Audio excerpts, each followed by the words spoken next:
This year has been, in my opinion, one of my toughest years on YouTube. It's a year that I've actually seen a lot of growth, and I don't want to sound ungrateful, but let me do something. Let me be real with you guys. Let me be real with the audience members here. Number one, I'm very thankful. I'm happy that the audience that we have created and the audiences that are engaging with the content are an audience that is seeking out truth in the conversation for gaming.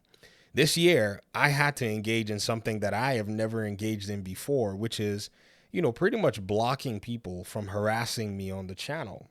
What's funny is I started this channel 6 years ago as a side hobby. I was focusing on another YouTube channel at the time, and I've always worked a full time job. I don't want to do YouTube full time. I know some people may desire that. I have never desired that. I don't know why. However, doing as a hobby and having folk like you dial in has been very, very helpful. It's been very rewarding. You guys have been engaging the content, looking for what the truth is, constantly helping me, watching my six in the comment sections. And I've been learning a lot from you guys. And even though it's been a challenging year, it's probably been the best year for personal growth from the perspective of a content creator. Coming into the scene and deciding that no, the way we're going to do, or the way I'm going to do content is in a way that serves the community in the best possible sense, where everybody can find the truth as to what the gaming industry is doing. And we're not going to be going by conjecture or by our own personal fanboyism.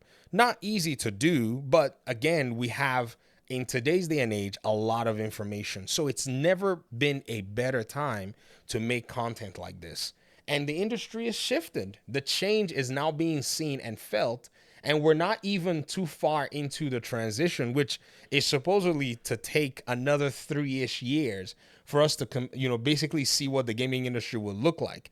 There are advancements, there are changes and transformations that none of us would have seen. Anybody who would have thought that handhelds would become a big, huge, a big, huge fad after the PS Vita was basically taken out of existence would have been laughed at a long time ago. Anybody who would have said that at some point Xbox would lead in content, would have been laughed at a long time ago. If anybody had said that PlayStation games will be launching on PC day one, people would have laughed at you at that time. So the industry is changing. And beneath all of this is not some console war nonsense, is the fact that the consumer is getting the very best deal. You are now at the center and the priority of these developers. Developers who do not align to your wallet's will have their game deleted at the end of the day. That's where we've seen the biggest advancement so far in the gaming industry change. Because consumers have always had the power, but the only thing we never had were the games and a plethora of games to pretty much help us to be able to decide in the eyes of these, publishers who we wanted to give our money. We were limited as to options that we had. Now options are all over the place. And it's very interesting now that anybody who does not exercise good judgment in serving gamers now is going to really feel the sting of their game. Doesn't matter who they are. Doesn't matter what their marketing budget is. Doesn't matter what their market cap is. Their game will get deleted from existence. Those studios that are not, being diligent, studio leads and studio heads that are not necessarily interested in serving gamers, they will be looking for work elsewhere. Now, it's entertainment, we get it. However, it's our hard-earned money. And this is the industry right now that we have, an industry that for the longest time had taken our money for granted. Now, all what we're seeing today is not new. In fact, the execs were the perpetrators of this nonsense that we've seen in the industry lately. The execs like Patrick Soderlund, remember him from Battlefield 5, where he said to gamers, if they didn't like a game, they shouldn't buy it. This is not the way you go when you're selling a product. If it was me, like a YouTuber, who I've told people, like, you know what? If you don't vibe with the content, why not find something else to watch? I'm not selling anything, right? So I can comfortably say that.